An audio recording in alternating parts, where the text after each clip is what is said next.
Okay, Killer Whales, we're talking about perfect freestyle here. Here's the 4 things we're looking for, and we're going to show you some swimming in a second. All right, number 1 is rotation, right? Also called rolling. It's the same thing. What we're looking for is that as you're swimming freestyle, the shoulders roll. So as you swim like this, we want to see that one shoulder pop up out of the water and that other shoulder come right here next to your chin, right? If I haven't shaved, can you see this? If I haven't shaved, Killer Whales, I actually get red marks on my shoulders because I roll my shoulder right next to my cheek, okay? So what we're looking for here is rotation of the shoulders and also the hips, all right? We're going to have somebody demonstrate that for you in just a second. Okay, now we're watching a swimmer demonstrate good rotation. All right, what I want you to see is that this swimmer rolls her shoulders up out of the water, right? You can also see that her hips and her back are rolling. It's not too much, right?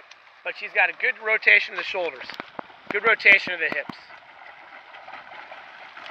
Okay, point number 2 is we want a steady kick, right? A steady kick that is small, right? About this deep, right? Not too deep, right? But about that deep. You just imagine a box about this big and you want to kick inside that box. Also, you don't want that kick to start and stop, right? So as you breathe through the side, as you roll, we don't want to see a big scissor kick that separates way far like this. We also don't want to see a kick that's kind of in and out and in and out, okay? Consistent kicking. This is someone who's going to demonstrate that for us on the freestyle.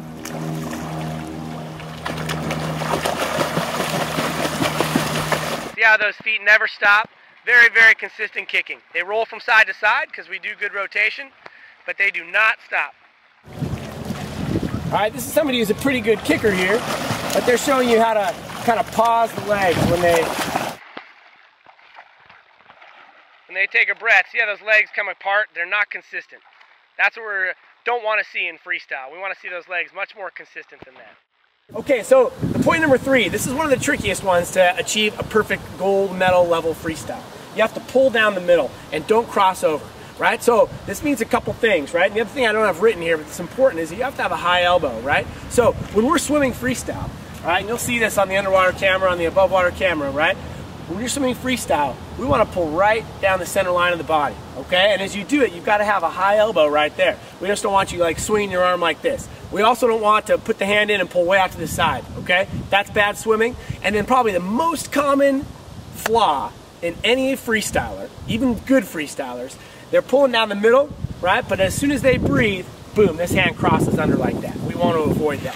We always want to keep the fingertips pointed at the bottom, all right? If your fingertips are pointed this way, if they start here, but then they dip in like that, that's not perfect freestyle, okay? We've got to keep perfect freestyle fingertips at the bottom.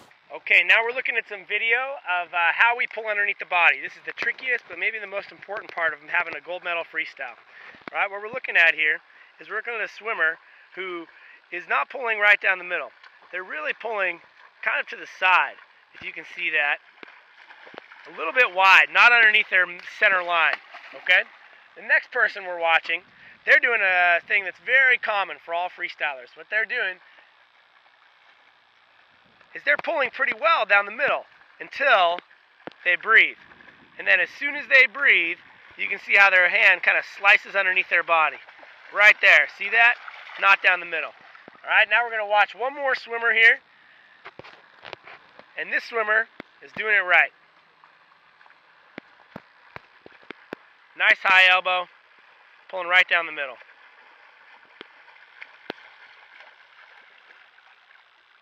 Okay, last one, point number 4, breathe to both sides. All right, this is not necessarily the way you want to race Killer Whales. If you have one side that you like to breathe to, you like to breathe to the right, you like to breathe to the left, that's great. When you race, you should probably do that, especially because all our races are 25s and 50s, so mostly we're holding our breath. But when you're training in practice, it's really good to know how to breathe to both sides, and you have to know how to because it's going to make you have a balanced freestyle stroke, and that's going to make you a better freestyler.